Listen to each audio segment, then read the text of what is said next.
Hi, my name is Ron Minnich. I'm from Google, and this is a talk about RunDXERun. The short form is that RunDXERun lets you run UEFI DXE applications in a KVM instance.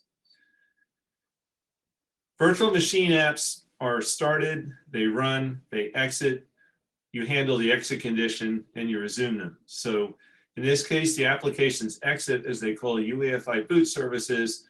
Those services are either implemented or there's a fatal error sometimes, and then RunDXERun resumes those applications. That's just the way a virtual machine, just say your Linux kernel looks in KVM. There are thousands of exits a second usually, and those exits are handled, and then the virtual machine is resumed.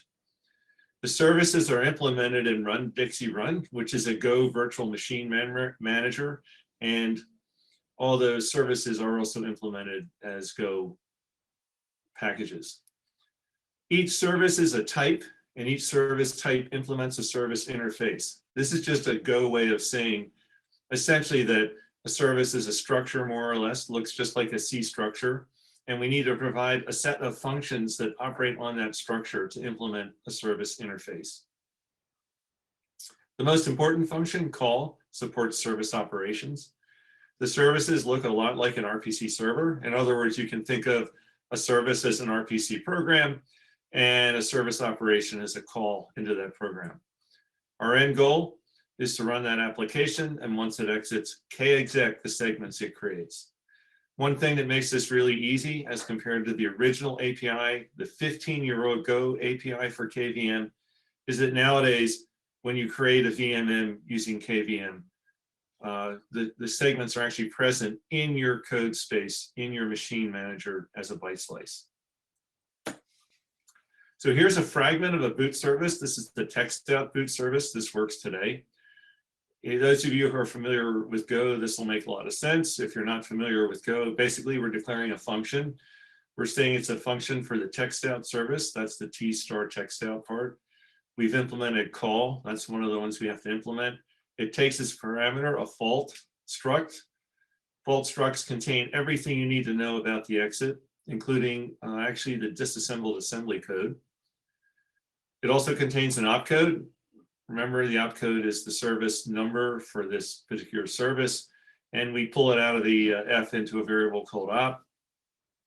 If we're debugging, we can print a lot of information like what the service name was, the value of the op in hex, the args, and that sort of thing. We also show how we can set the return value. Generally, things succeed, believe it or not. So we said f.regs.rax to EFI success. Nowadays, we're actually running on two different architectures, so that function has a different name, but the basic idea is the same. And then we switch out on the op. In this case, in this example, the op is standard out output string, and you can kind of see a funniness with UEFI already because the standard out service essentially is a different thing than the text out service. So we grab the arguments, so we call trace.args. And by the way, you can see there's a little bit left of the ptrace implementation, which was the first implementation I did. Given that things have names like trace and proc, that'll probably change in the coming months. Quick digression into what a fault looks like. And this has changed a tiny bit because we are now multi-architecture, but basically it has a proc struct, which just contains information, the faulting information, the instruction, which is a type defined in x86 ASM or ARM64 ASM, just information about the instruction. And then we have an ASM, which is a string, which is the disassembled opcode, the arguments in the opcode itself, the operation for UEFI. Continuing with our service code fragment, we wanted to do text out output as we determined from the switch above. We need to pull in the string from UEFI, and here's our first fun thing in UEFI. It's a very 1990s kind of code model. They use char 16 strings, basically wide chars, you may also know them. So we need to pull that string in and turn it into something sane. So we've got a function called read stupid string, which takes the proc and reads the string pointed to by args of 1. We output it. The last thing we do, because we might have actually changed registers in f.regs, is we set them back into the proc and then we return. The only real important operations you need to implement for a service are reading register args and returning a result in a register, handling the byte slices that point back into memory. Some arguments are handles, those are opaque, those are not pointers. Others are pointers to GUID or strings, or just int parameters. Once done, you resume the guest via a ret instruction that's part of the VM exit sequence. You don't actually see that, but RunDXERun manages it. Or you grab the PC from the link register and resume. This continues until the guest calls exit boot services, which is another way of saying time to boot. And then we need to exec those segments. This last item is a ways away. But one point I want to make, you may have heard us in previous years talk about all the problems of copying out the segments for the boot program or popping the bubble. We used to talk about popping the bubble, where we would pop the guest out and actually run it native. We don't need to do that. We have byte slices in the Go VMM, and we can just get them and use them. All right, why are we doing this? This sounds like a lot of complexity. What's the point?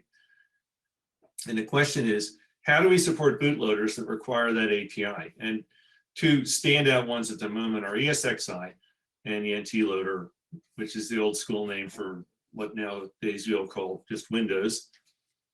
And we have a lot of options, none of them very good. So let me quick run through those. Option one is we keep UEFI as is. So Linux boot is implemented as a UEFI app today. We could just leave the rest of UEFI in there unchanged. We could write a UEFI DXE that decides whether to start Linux or whether to follow the standard UEFI path. Via that boot screen, you are probably familiar with the AMI text screen environment, that kind of thing. The pro here is easy and that'll work. It's been done. Trammell Hudson wrote an app like that 4 years ago in the early days of Linux boot.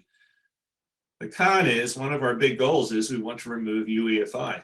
So were we to take this path, we're building in a dependency on UEFI blobs and EDK2 source, wrong direction. It's the wrong way to go.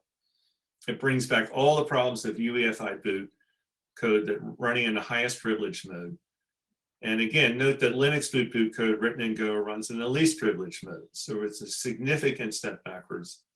We've actually fixed a lot of bugs on our boards by removing UEFI drivers. What if one of these UEFI app needs one of those drivers? You need to put the bug back. So we have to reinstall bugs to take this path. Option two, we can have U-boot or core boot or slim boot loader or something implement the UEFI services. And U-boot's really pioneered here. They've actually written an entirely from scratch code base that implements UEFI boot services without using UEFI code. It's really very, very nice. The other option is core boot has supported EDK2 payloads for 10 years. But the problem is, you're still running the application and these UEFI support programs itself at the maximum privilege level. We have seen cases where UEFI, and actually it's easy, will do a general protection fault and just die. We have seen cases where these UEFI DXEs corrupt memory and you never know it. So it's really not desirable to run those at the highest privilege level again. And so this is not really a step we'd like to take. Option three, we could have Linux implement the UEFI services. So you do some magic.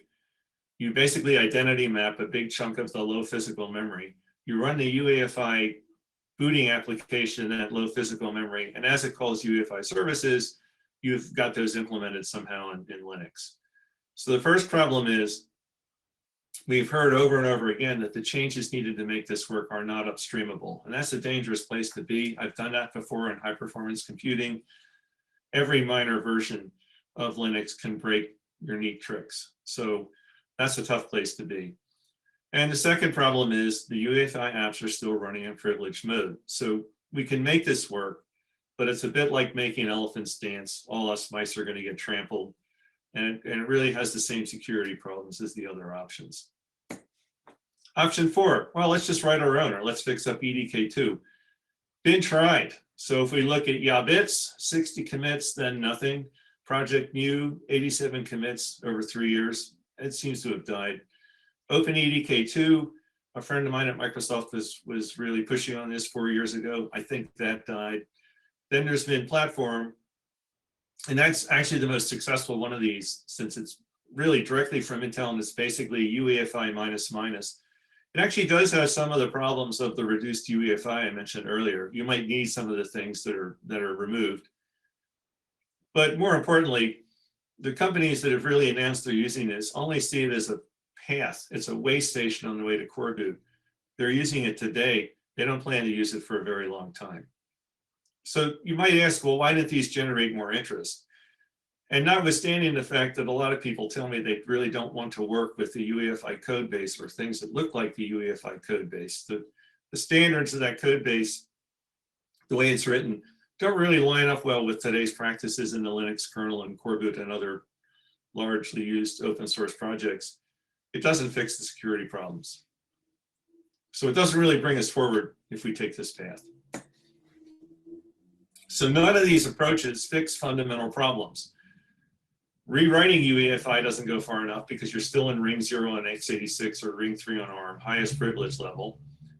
The EDK2 code base is problematic in open source communities. Just today, as I was about to give this talk, Labor Boot announced that they're going to drop Tiano Core. They call it bloated. They're moving to Linux boot and uroot. Open source communities in general, in my experience of the last 20 years, don't like and don't want to use the UEFI API. And even companies like Intel ship UEFI applications that are actually Linux kernels with Python binaries attached. So even going right back to the vendors, they're products that, yes, they run under UEFI, but in fact, they're actually Linux kernels packaged as a UEFI application. But we still got the problem of having to support a limited set of apps with a limited set of UEFI boot services, and we want them to run with least privilege. So I built a test environment and I looked at different ways of supporting those apps that were none of the above. So the test environment for RunDXERun, we have tests, which are the GNU EFI Hello World app, the U-boot EFI self-test. It's a really nice self-test. I've compiled it against the GNU EFI UEFI library. That's included in the RunDXERun source tree, and then EFI grub. The platforms are Intel and AMD x86. Those are different enough that the first time I moved RunDXERun from AMD to Intel, it failed badly due to a little subtle problem I hit. And then an ARM system, which is the Solid Run Honeycomb, which is a desktop class ARM board. Two approaches. I started out running UEFI programs under ptrace, and I've moved to running them under KVM. All the support code is in Go. The first question I expect to get is, why didn't you write this in Rust? I like and use Rust, but I want to build this into uroot. Uroot is Go, and the uroot build process of rewriting all your programs into packages and then compiling them all at one time really allows us to jam a lot of programs into one little binary. First question, can we run under Dixie apps under ptrace? Well, sort of. I actually got to the point where Grub would complain about the real-time clock or something, but I ran into one issue after another. And I had to support a lot of different kinds of faults. I had to have some level of instruction emulation, especially for the 0 page, where the 0 page can actually be 2 megabytes. And at some point, the complexity of ptrace management made me stop and think about looking at KVM again. Big thing is Dixies really want to believe they're a kernel, and they're not. And that one fact tends to make it look like KVM will be a lot easier. Here's the thing. Setting up a VM with KVM used to be very, very hard in the 2007 era when it first came out. It was just a messy API to use. Nowadays, you can do it in less than about 50 lines of Go. VM memory is constructed from Go byte slices. You're not copying things in and out, as you used to have to do with KVM and still have to do with ptrace. You just essentially nmap them into the guest. So there's no more of these weird system calls to copy in and copy out. The Dixie is either PE or ELF, so that's easy. And so it literally looks like you start up, you open dev KVM, do some ioctl, set up a few things, away you go. Interestingly, on the ARM side, the Linux kernel gives you this little hypervisor that runs at EL2 that means you don't have to do some of the stuff you do for x86. And finally, we set up RPC call stubs in memory. RPC call stubs, you might be wondering what on earth that's all about. Well, actually, the Dixie services are actually called protocols anyway. Actually, they're just DLLs, but that's another story. In fact, if you're used to Windows DLLs, everything about UEFI makes a lot more sense. So UEFI protocols, as they're called, are basically just structs with function pointers, data, and data pointers. And by the way, managing all the different ways these things could be used and invoked, that's where the ptrace implementation got super nasty. I found myself having to figure out if we had a tail call and doing things very differently depending on whether it was a tail call or a direct call through the UEFI function pointer. I don't have that problem in the KVM space. So the applications can transparently read and write the data components, and the function pointer is indirect to a call stub, which either does a halt, which gets halt exiting on KVM on x86, or that call stub does an MMIO, which gets an exit MMIO on ARM. This exits to the RunDXERun VMM. I can look at the RIP, or the link register, to determine the service and the thing in the service that I'm calling.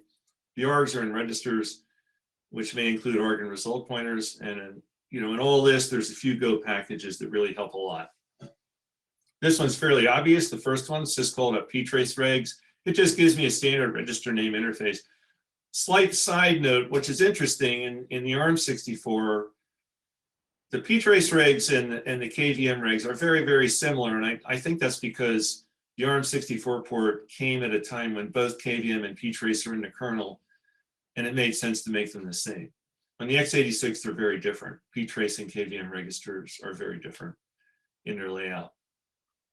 Then we have the neat packages, golang.org xarch, x86 ASM, AND64 ASM. And for example, you can hand the x86 ASM one a ptrace reg set and a byte slice of pretty much variable length, and you'll get back the assembly code, which is really very, very nice. So for example, for I/O, if I'm on an x86 and I want to know if there was an I/O instruction, I'll show you what that looks like in a second. I don't need to look at the bytes anymore. I just look at the deassembled code. Finally, there's debug PE and debug ELF, and of course, Linux boot piano, which is the package in Go we use to pick apart EFI firmware volumes, but it has a lot of little handy bits and pieces I can use for RunDXERun. So here's an example of the beauty of just having something else take on the hard part. This is the assembly code, as you saw from that fault struct above, and I want to know if it's doing an outbeat of 3F8. First thing I do is I say, well, is the assembly code an out ALDX? That's a hint that I at least care a little. For reasons of space, I left out the part where I compare r.rdx to 3F8. In this case, it is an out, and so I grab 8 bits out of racks, and I figure out if I need to print a debug message for that, or I'm really handling console I/O because I'm debugging console I/O. As everyone knows, getting a serial port is the first best thing you can do in firmware port, and that was the case here. Once I had a serial port, things moved much, much faster in this project. So again, the sequence of operations. You do an initial KVM setup, you read the PE or ELF image segments and copy into a byte slice. You share that byte slice with a guest. On the x86, you set up some page tables, 0, 0, 3, that kind of thing. Set up GPRs, including the starting PC, and the EFI entry args. Enable single step of tracing. I can actually print out every instruction as it runs, and I release the hounds. Quick note on startup and data types. There are 2 UEFI data types we need to deal with, besides things like int parameters and registers and such. There are handles and protocols. And actually, when you start UEFI application, you need to give it a handle and a system table pointer. These protocols are data structs and hence addressable. Handles are intended to be opaque. We can enforce that opacity of a handle by putting an invalid virtual address in it. And so actually, in RunDXERun, a handle is a 64-bit number, and the top 16 bits essentially contain an invalid address that will cause a machine check just about. And any attempt to reference a handle as a pointer will VM exit, and I can look and see what happened. So that's pretty powerful. You really can't do that. I don't think it's possible to do that easily in UEFI running native. Protocols, on the other hand, are addressable, and any attempt to call through one of these function pointers exits being an RPC stub How do I tell a valid exit versus an invalid exit? I look at the PC. If it's in that trampoline range for RPC calls, then it's valid. This is what the address space looks like then. It's only the low 4 gig. 4 gig and up is unmapped. The EFI application today is in the low 2 gig. The protocol structs are in the top 16 meg of the 4 gig. And call stubs are 4 meg above the protocol struct. And x86 page tables are in the top 64K. So on the x86, the call stub looks like a halt ret. And on the ARM, it looks like an invalid MMIO. Now, there's a little wrinkle for the ARM I figured out last week. Cache coherency does not apply between guest and host. So I've had to extend the ARM call stub a little bit to blow the cache clear. I only need to look at the first 6 args and essentially do a cache invalidate for the 32 bits in each arg. If it's not in a cache, no big deal, and if it is, it'll clear that out. But you have to enforce cache coherence, and the ARM64 has no clear the entire cache instruction as an AMD. You can only do cache invalidation on the ARM by virtual address. Bit of a headache that was. Here's the output running on the AMD, and everything from UEFI simple on down is actually from the U-boot UEFI self-test. So you see UEFI simple, test the API implementation. Now, just to get to this point where we're seeing an output, an awful lot of things have to work. The allocate memory for the boot services has to work. There are a number of other boot services like locate handle that have to work. So a fair amount of stuff is actually working at this point, and the demonstration here is showing the real-time clock service working. So that's what it looks like. Press any key, I press any key, and then it exits. So input works too. I also, for a little bit of debugging, I can actually dump the register set and PC and disassembled assembly code as a CSV. This is actually remarkably handy. So if you see the left column there, every 25 rows, I print the register names. That's a little convenience. And then I actually print the RIP and I print the registers. Why are there empty cells? Empty cells are where I think that the register is the same as the previous, so I leave it empty. That lets you actually kind of zoom in on the things you think are changing. Finally, that rightmost column is the disassembled assembly code. This is a very, very handy way to debug until such time as you have serial console. I needed this a lot in the early going. I haven't used it probably for months, but it's still just kind of handy to have this option to fall back to. The code is here. Sorry about the name. We didn't know what to call it. We started out with Voodoo. That was Ryan's suggestion. RunDXERun makes a lot more sense. It has a bit more meaning to it, at least. So we're going to rename it in January. Conclusion here is it is possible to run a DXE app in a VM. I've gotten pretty far, calling a fair number of boot services at this point. It's possible to implement that VMM in Go. We can now include that in a firmware image because it will easily build into uroot. So the cost is 512K. We've got more than enough room to include this VMM. I was actually a little shocked at how small it ended up being because it is fairly complicated. But the uroot source code rewriting ends up, you're sharing a lot of code and runtime with other bits of uroot. And this is the case that we have 140 uroot commands and the VMM, which is just not bad. But 3 meg for a VMM, I've been dealing with VMMs on different systems now for about 20 years in Linux, and I'm pretty happy with 3M for a VMM. There is a VMM I know of that's a half a gigabyte. So, they can get big, but this one's pretty small. It's Go, build time's 1/10 of a second. I have a script I use to run it. I just rebuild it every time. I don't worry about trying to remember if I built it or not. 1/10 of a second, that's plenty fast for me. I don't even bother with the makefile. My script is build it, run it, build it, run it, build it, run it. And that it makes life a lot easier when not to have to worry about whether you had to build it. There's no pain in rebuilding it. What's left? Well, all the hard parts. I keep thinking I've done the hard parts, but I need to get a block protocol working. I actually sort of had a block protocol working before, but it turned out I'd missed a lot of key parts from the UEFI API. So starting over. I've kind of got a block protocol going. I took a detour, by the way. This didn't originally work on ARM. So I did an initial port to ARM, that took 4 hours. And then I did an initial debugging on ARM, and that took 4 weeks. And what was the difference? I didn't quite totally get the cache coherence issue between ARM host and guest. And so I had errors going on that looked like it was skipping instruction. It turns out there's a bit of funniness in ARM debug, so that was confusing. So I just hit the point last week where I kind of worked my way through this lack of cache coherence between host and guest, which was a surprise. It makes sense when you really think about it, but I did a lot of searching and found a lot of people wondering what the heck was going on too. So the neat thing about this model, which U-Boot really kind of made clear to me, if you implement a block protocol, that's an abstraction, and U-Boot, in its case, implements the abstraction from the block protocol to the devices. So UEFI doesn't need to implement that abstraction because U-Boot implements that abstraction. Similarly, Linux can implement the abstraction of an abstract block protocol to different block devices. So guess what? I don't need the UEFI NVMe block driver. It's buggy anyway, so that's just as well. How do I know which segments to use when it finally calls exit boot services? I'm only guessing I'll be able to do that because generally UEFI seems to want to allocate for general use about hex 400 bytes at a time.